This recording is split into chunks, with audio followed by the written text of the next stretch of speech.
Regardless of race, language, or religion, we have been saying this since 1966, reciting our national pledge. This has come to define Singapore and how others view us over the past 49 years. Yet the question remains, as we recite the pledge hand on chest, do we really embrace it hand to heart? The 1964 racial riots was a turning point in our history. It redefined the rules of engagement between people of different ethnic and religious backgrounds. Public discourse along communal lines became highly restricted, and through rules and legislation such as the Sedition Act and the Religious Harmony Act, what we say about race, religion, and language, how we say it, and where we can say it, has been prescribed. The constitutional rights of each major ethnic community in Singapore, regardless of how small the community is protected today. The result, decades of peaceful coexistence and harmony that very, very few countries have been able to achieve. We have the wisdom and foresight of our founding leaders to thank for this. It would be foolish for us to take this for granted or wish for another multiracial equation.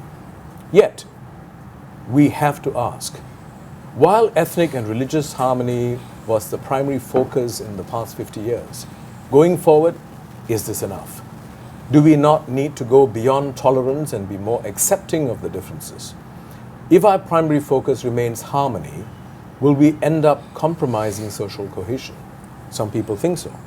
Should we now talk more about multiculturalism instead of multiracialism, as we are seeing cultural linkages and affinity transcending ethnic divides? If trust is vital for us to become a truly one united people, can we build it without a more open dialogue, more occasions for open dialogue? Are we ready for this after 50 years of independence?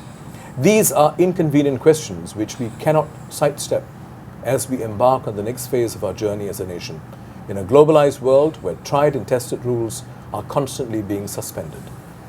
Welcome to the final studio debate of IQ for this season. I'm Vishwa Sadashivan. The topic for today is multiculturalism. Is there enough trust?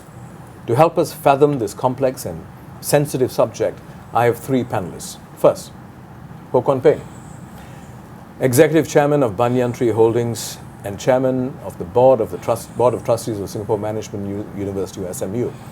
Most recently, Kwon Peng made news by raising controversial and inconvenient ideas in his various public presentations as the first S.R. Nathan Fellow. Some say he's an intellectual. I disagree. I agree. I say it's the journalist in him that still resides in his inner recesses that is making him stir the pot yet again. You see, Kwon Peng started off as a journalist with the Far Eastern Economic Review in the 1970s, when some of you weren't even born, right? And here he is, all set to make trouble again. Looks like you came to the right place, my friend. Mm-hmm. So I hope you'll be in good form. Thank you. Our second panelist is Nazri Baravi, Lecturer of Humanities at the Singapore University of Technology and Design, or SUTD, and Research Fellow at the Middle East Institute of NUS. Outside of academia, Nazri is a literary and cultural critic whose commentaries on social, cultural, and political issues have been published here and internationally. Welcome, Nazri, again. Our third panelist, Michael Heng, board member of onepeople.sg, right? An organization that has been created to foster greater interaction and trust between the different cultural and religious groups in Singapore, right? He's also President and CEO of Energy Corp Global. Thank you for joining us, Michael. Thank you. Right. And in studio, we have an audience comprising Singaporeans and PRs who are interested in the topic and wish to share their views, and I'm sure that's exactly what they could be doing in the next 1.5 hours. Right, this discussion is being streamed live, so do call in with your questions on 6516-2003 or text in via poll everywhere. You'll find the links on our site, www.iq.sg. Okay, let's get this going. Kwon Peng, you're seated next to me, so you get the first question. Sure. Right. Now, you said in one of your lectures as IPS Nathan lectures, right? You said the traditional racial lens of CMIO, which stands for Chinese, Malay, Indian, others no longer seemed adequate to describe a rapidly changing Singapore society. We should consciously blur or even abolish the CMIO model's simplicity or models simplistically rigid racial categories and welcome the multiple identities and more complex sub-ethnicities, which is increasingly the real Singapore today. What did you mean by that? Well, I think, first of all, I've been approached by people afterwards who thought that what I was trying to do was, they interpreted my talking about abolishing the CMIO mentality as meaning that we should actually abolish the classification of races in Singapore at official level, statutory reasons and so on. And I think I'm not particularly advocating that, but because I think there is an argument to be made by others who say that in the guise of wanting to be multiracial and one people, you actually then can use the excuse of eradicating the differentiation between races to allow, in fact, a subjugation of minorities by the majority, by essentially saying we don't need CMIO anymore because we are all one happy people. So we're all one happy people. We don't need to have 4 languages everywhere. We'll just have English. Or then why don't we just have Chinese, because we're all one happy people anyway. So I do agree that at the official level, there needs to be some very conscious indication and signals that there are distinct races in Singapore and we must be a multiracial society. I think what I meant instead was that we need to go beyond a rigid CMIO identity. I can fully agree that immigration forms can still have this and so on. We still have to have 4 languages and all that. But the truth of the matter is, when you mentioned earlier that is harmony enough and can we go towards cohesiveness, I think that's quite possible if you're talking about a static population. That all of us who were born in a particular time and we began to live more harmoniously, then after harmony, which is essentially coexistence, we begin to cohere more, which is actually a much more proactive way of becoming together. But I think what we tend to forget is that what is thrown into the pot of Singapore in the last few decades is immigrants. And that's the huge complicating factor. That's where you also cannot apply CMIO anymore. It used to be maybe CMIO, but now the best example of this about multiculturalism and the complexities of using a CMIO model to define people is the famous curry wars, if you remember, where you had Indian and Malay and Chinese Singaporeans being all objected to by your new PRC immigrants who really resented the smell of curries and so on. And I also mentioned in my lectures that with immigrants, you're finding far more subtleties and internal tensions even within the different silos of the races. The newcomer Chinese from Taiwan is quite different from the new immigrant from PRC China and from Hong Kong. They join different associations. You may well find that the Singaporean Indian and the Chinese Indian and the Chinese Singaporean and the Indian Singaporean who grew up together have a lot more cultural similarities than the Chinese Singaporean has to the guy who's just immigrated from Shandong and find that the Chinese Singaporeans' cultural habits and manner of speech and everything is totally alien. So we've got a totally new dimension now. And even within among the Singapore-born Singaporeans, right? Increasingly, you're seeing people coming together based on socioeconomic class, right? So that's another dimension, right? People who are coming together based on professional linkages and affiliations, right? Which goes beyond race, you know. People are choosing to use different identities, different aspects of the identity at different points in time. You know, at some point, you associate yourself more with your religious identity. At some other time, you associate yourself with your cultural identity, which goes beyond religion, you know. So I guess what you're trying to say is not that CMIO should be thrown out. No. I think what you're saying is there is still value in keeping it to help us organize ourselves as a society. But we should go beyond that in the way, in the optics, in the way we look at each other and the way we interact with each other. Yep. It's a great point. Now, if I can go to Nazri, you said this, I quote you, you said, if Singapore epitomizes multiculturalism, it is one with limited inclusivity. Our multiculturalism is premised on respecting differences that conform to neat categories of race and religion, right? And you call it monolithic multiculturalism. These are all very academic, very cheap. Yeah. So maybe you can tell us in very simple English, what are you trying to say? All right. Basically, what I'm trying to say is, if we look at Steve Wozniak a few years ago said that Singaporeans are not creative. We can never be a creative community because we just can't think outside the box. And so this is the problem here. I mean, I don't think Steve Wozniak was being totally fair to Singapore in itself. But at the same time, I think he wasn't not coming from out of nowhere, right? There is this, I think what I'm really trying to say is this, the cultural milieu or the way we look at things. We basically look at things in terms of compartments. And by compartment, it's all about organization. You can put your sock in one drawer and your underwear in another drawer. And basically that's what we're doing with racial categories. We have put people into compartments. And really, the idea of CIMO is basically that compartmentalization. And I think moving forward, we should try to mix up the shelves a little bit. We can put the underwear with the socks. Maybe the underwear is not the right term. Yeah, the shirt with the pants and stuff like that, right? So what I'm trying to say is that this is basically how we organize things, and I really see the hope in going forward in the idea of the liberal arts education, and I'm saying this because I think liberal arts has that ability to tell people to try to break down these compartments, and because liberal arts itself is interdisciplinary, and so I will leave it at that, and I think we can talk about it later. Thank you. And talking about underwear, Michael. Sorry, I'm just kidding. Okay. I'm going to refer to the IPS OPSG survey, right? And one particular finding that I found particularly interesting was the question was how many Singaporeans are you interested in meeting someone of a different race or religion? Yes. Right? Are you interested in finding out more about that individual and the culture, right? Now, 55% of them said yes, we are interested, but only 50% actually said they are interested in understanding culture of another race or another group.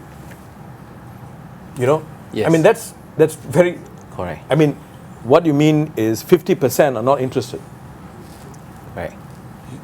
Seen the other way. Now, after 50 years of living together, I find that quite disconcerting. Yes. So similarly, a few years ago, several years back, I think the Straits Times did a survey, a national survey, and the finding was that 90% of Singaporeans polled said that they have at least one friend of another race. And I remember it came out in the front page as a great positive. I was scandalized by that. I mean, how low are we putting the benchmark? Yeah. Multiracialism is defined as having one person as a friend of another race. That's a really low benchmark, isn't it? Yeah. So Correct, yes. my question here is, have we actually over time brought our benchmarks down so that things look neat and nice? Yeah, you see, even in that low benchmark, as we break down further in the IPS survey, right, only 30% of Chinese say they have a friend of a different race. Now, Chinese is 75%, and 30% say they have a friend of a different race. Of course, for Malays and Indians, they'll be higher, but not more than 60%. That is obviously, because Chinese is the majority. Everywhere you go, you throw a rock, you hit the Chinese, right? Okay, even your workplace. Actually, even if you throw a small stone, you'll hit a Chinese. Yeah, even if you speed and you hit a minority. It is a very low benchmark. And to me, I say, hey, how useful is this to us? Because to me, I grew up with Malay friends, Indian friends, and all that. And one of the Chinese proverbs say, if you don't fight each other, you never get to know each other. And we grew up making racist jokes about each other and all that. And all the way on to school and to national surveys and so on, right? Some of the things that came out in the papers were, oh, this is racist, that's racist. You can't ask the girl why she wears this thing. I say, why not? Because we used to do that and we let her explain and say, oh, okay, now I understand. And that's how I understand why the Sikh wear this. I say, you look very girlish wearing this band, Then he began to explain to me, I not only have this, I have a knife. So we begin to understand. And this is how, as kids... Did you have the taste of that on your cheek, the bangle? Huh? No, he didn't. He said, you can find me, but don't touch my turban. I said, why? He said, you touch my turban, I'm going to kill you. I said, okay. I never understood. Today, of course, I understand. You see, this is where I think we begin to understand the different culture, different religion. Right? You may not accept, but okay, I can understand, So I think when we start looking at multiculturalism, we need to understand that today the reality is really cultural diversity, right? What Biswa just said. The Chinese are not homogeneous, right? The incoming Chinese, the new Chinese don't like the existing Chinese. Now we look at the Indians. It's a whole nation, many nations of them. And I grew up thinking that, India, you must be speaking Tamil there. Until I went to the national survey and said, India, speak Tamil. No. I'm Malayali. I said, Malaya, Malay, begin to understand that among Indians, there's so many. As I grew up, I went on to do humanitarian work in India. Goodness, the whole India actually is not one India, actually, it composed of many nations, right? And if we don't watch it, I think Malay will end up being the only homogeneous largest group, I think. And if I can pick up on that, Michael, one of the things that I found really shocking was I was in a conversation with a group of people, fairly well educated, mainstream, and we were introducing ourselves, and this chap who's Malay, he said he's a CEO of an international financial institution, a very well-known financial institution. And almost instantly, there was another Singaporean, Chinese, who looked completely shocked. Completely shocked and said, oh, really? And it bothered me because I was asking myself, if that guy was Chinese and he said, I'm CEO of this, would there be that shock? It's because there is a certain association, it's a stereotype. Malays culturally would take certain kinds of jobs. Indians, jobs that require you to talk, right? Ad infinitum, Chinese, generally, jobs that don't require you to talk, but make a lot of money. These are classic stereotypes, but they've become cultural as well. They've become cultural connotations as well. Right. So it's all enmeshed, but are we ready to go beyond these very simplistic, stereotypes? That's what I'd like to ask you, right? And Kwan Peng, you in one of your lectures, you also said that Singapore is a lot more similar to New York because we are more cosmopolitan culturally than, say, a homogeneous society like China and so on, And actually that's so true, right? Because we have certain characteristics. You talked about the cabbie in New York City, Manhattan, who characterizes the New Yorker, right? So we have got certain characteristics too, but that's cultural. It may not be all flattering, right? But still us is cultural. It goes beyond race and religion. Would you want to share with us? Well, I think we are more similar to New York than we are to, I guess, many of the other capital cities or countries within the ASEAN region, where there's certainly a lot more homogeneity. But I also made the distinction that in New York, there is no CMIO identity, because you would say, I'm an Assyrian Jew, or I'm actually a Bangladeshi from so-and-so. You define yourself through such small micro-ethnic groups or other means, so there are no more four silos by which you define yourself. And as a result of that, the advantage is everybody has to define themselves by their own small association. And that's usually a micro-ethnic group. But then what happens as a result of that is whether you're an Assyrian Jew or you're a Bangladeshi or you are recently migrating from Ukraine, usually everybody would say, what do you see as yourself besides being whatever micro-ethnic association you have? And they'd say, I'm a New Yorker. And if you ask them, what is a New Yorker? No New Yorker can define for you what it means to be a New Yorker. And really, we can't define it either, I think, because that's the whole huge attraction of New York and the excitement of New York. And yet, New Yorkers are very proud of being New Yorkers. So the question I have here is, can we aspire to a situation where we all feel uniquely Singaporean? We may not be able to define it through Singlish or durian or chicken rice, but somehow there is that kind of cohesiveness that New Yorkers have between themselves. And you don't need to define. And you don't need to define. You don't need to so define. you can say, I'm actually a Punjabi from so-and-so, because that's your micro-ethnic definition, but you don't have to say, I am a C, M, or I, an O. Yeah. And I think that's where I think we can still keep it statutorily, Yes. but as a people, the complexity that we have as a people, especially with migrants and so on, is we cannot see ourselves now as through the lens of 4 major races. We have to see ourselves as, on one hand, nothing but Singaporeans, and on the other hand, of course, our small micro-ethnic associations. That way, I think we will become more cohesive than if we kept the CMIO model and then tried to maintain that overarching Singaporean, because I think the result is going to be we will still keep our micro-ethnic association, and we cannot be that Singaporean because standing in the way is the It's a CMIO divider. which is dominant. Yes. Right. So in other words, you're really referring to moving away from CMIO being the dominant logic, shifting the logic to something that is a little bit more progressive. Right. Okay. With that, I'd like to throw it open to the floor. Yeah. Could you use the microphone, please? Yeah. Yeah. Yeah, just don't touch it. Yeah. Hi, I'm Brennan. I used to be from SMU. I'm currently an consultant.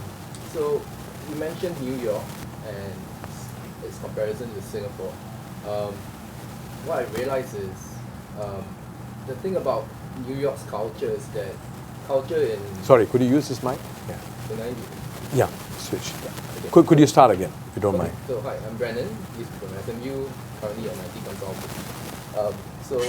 What I realized is that in New York, culture in the US and UK in general tends to come from the bottom and it starts to flow up.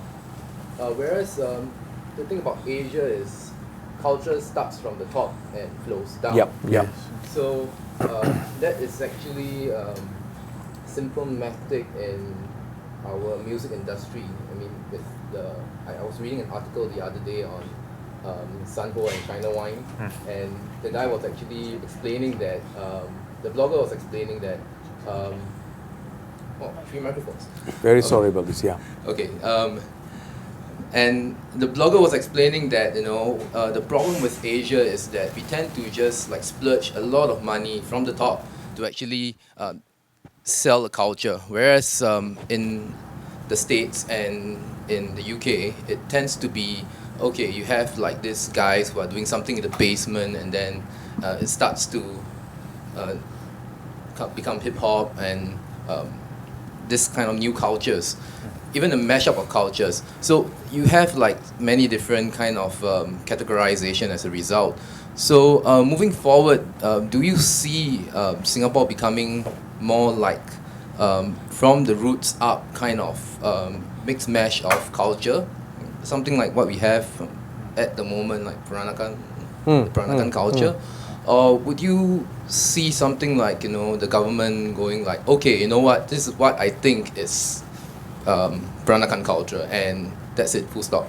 So you're talking about a naturally evolving sort of ground up culture as opposed to what's prescribed from the top. Nasri, you want to talk? Great. Just a great point. It just was in my mind before you said it, as Kwon Ping as well talk about New York, right? Yeah, we need to make a differentiation between racialism and racism. And I think racialism is a very top-down kind of like you said, a kind of social engineering from the top on how categories of race should be managed, right? So, and in that sense, it becomes artificial.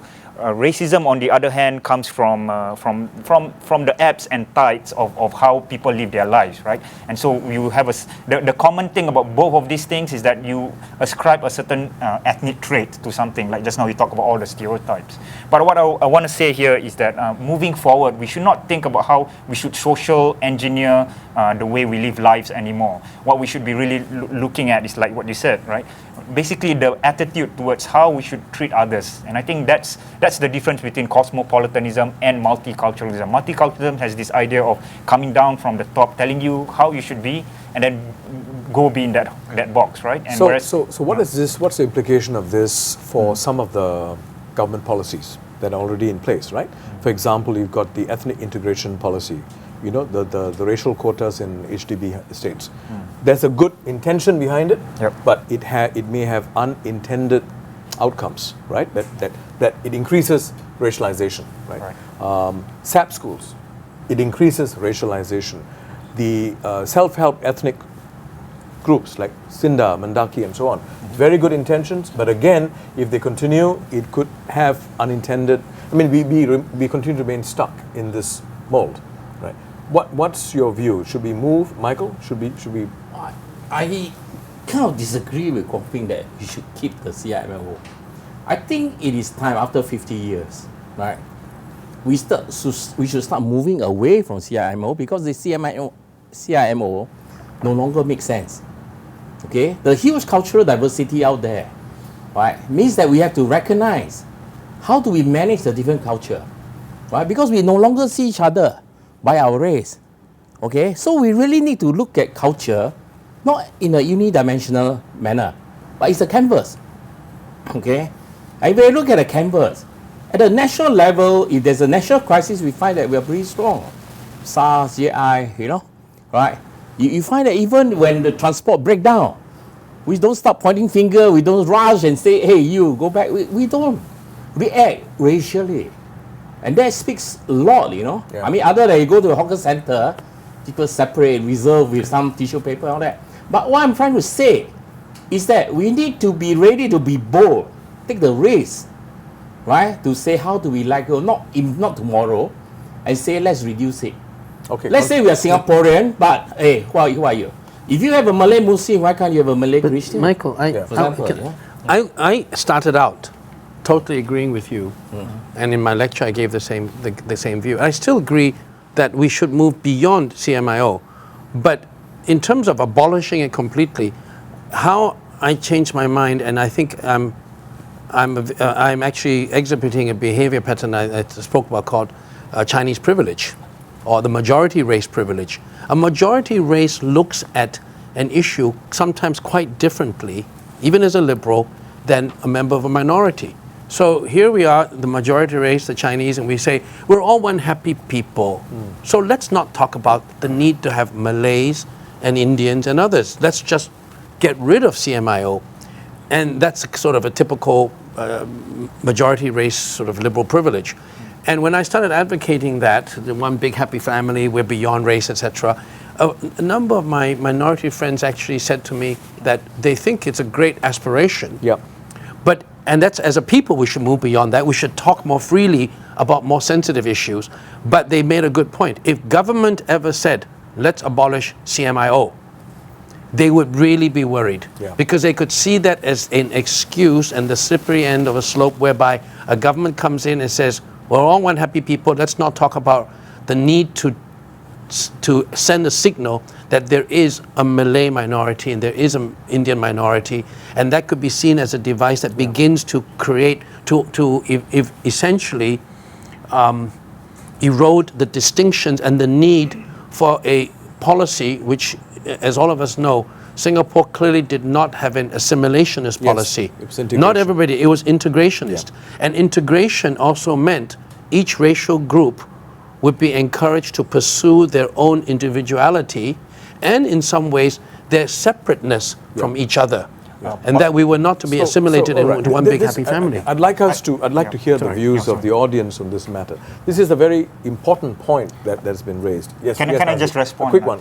Yeah, quick one. I think removing the CIMO does not mean that we will then lose our minority status. This is very important to know. And I think if we talk about along those lines, and I want to hear from the audience, then we can talk about this now, I think, actually. Yeah. So this is a very interesting point, right?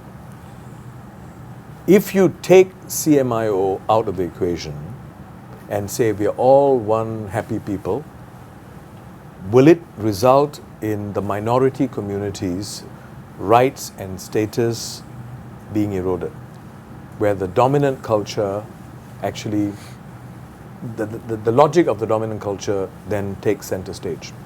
That is one argument. right? The reason why, and LKY actually made this very clear, the reason why you need to make sure that no matter how small the community is, the Indian community, the Malay community, must continue to have its own distinct culture and its own official language, right? And it's gazetted. You can't remove it, right? Now, if you were to take CMIO out, those will go too. There's a fear among some members of the minority that those will go. Then it becomes, we are one big family, but dominated by one major race. That's the point I guess you're making. But on the flip side, you say, how long are we going to continue with this crutch? You know, if we continue with this crutch, we will have to continue with policies like GRC, where you assume that if you don't have GRC, minority community candidates will not be elected. But there are a few fallacies there, Viswa, you don't mind me saying.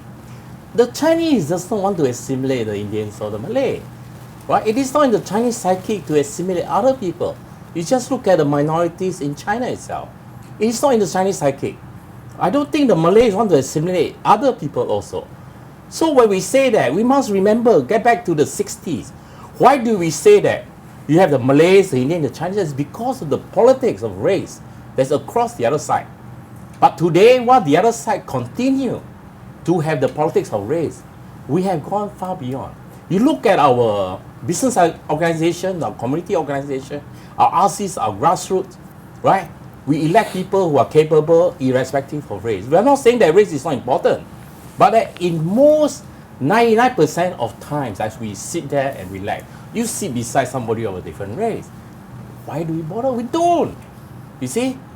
What is it that would happen that make us say, sorry, Indian, please. Okay, Okay, so wait, Michael, you know what I mean? let's now test these arguments with the audience. Huh? Please tell us your views about these points. Should we move away completely from CMIO, or should we keep CMIO and make sure that that doesn't remain the dominant logic? I'd like your views on that. Anyone? Eric? Yes, Puran? You know, a long time ago, we were all colorblind. At least my generation was. We grew up with friends of all races, some of which are still very close to me today. We were totally colorblind. It wasn't you were Chinese, you were Indian, you were Malay. Along the way came a shift in government policy. I always felt that mother tongue drew a line in the sand, where every race was forced to learn their mother tongue. So for the majority, it was Mandarin. And what did parents do? They told their kids, speak to each other in Mandarin, practice. And that drew an even stronger line. And then the Malays and the Indians was like, oh gosh, there's a division here. That was the first turning point for me, which kind of took a step back towards eradicating the CMIO. The second one was the wave of migrants and foreign talents. The more recent one. The more recent waves. Yeah. I think that reinforced the fallacies that, oh, the Indians they're nasty, they're taking the banking jobs, they stink up the trains. I have to be frank here, right? These are things which are said. They wear tailored pants with track Tailored, shoes. and it just brought us back to those lines. Yeah. So I'm not sure if we are ready to. When I think of what Singapore has become, we're a global city. We embrace so many new cultures and old cultures, but we're still accepting and tolerating. What if we could turn that into, what's the point I wrote? Into appreciation, right? That would be... Or even acceptance, not just tolerance. No, maybe it's... I can't read my writing. Appreciation and integration. Yeah, okay. Total integration. Okay, good. Thanks. Puran, you had a point. Yeah, it's personal point of view. I'm a Punjabi, a minority in Singapore, really minority in every sense of the word. I feel that I agree, Michael, that I think we are ready to eradicate CMIO, right? Yes. Because like for me, if I fill up a form and I take others, I went to India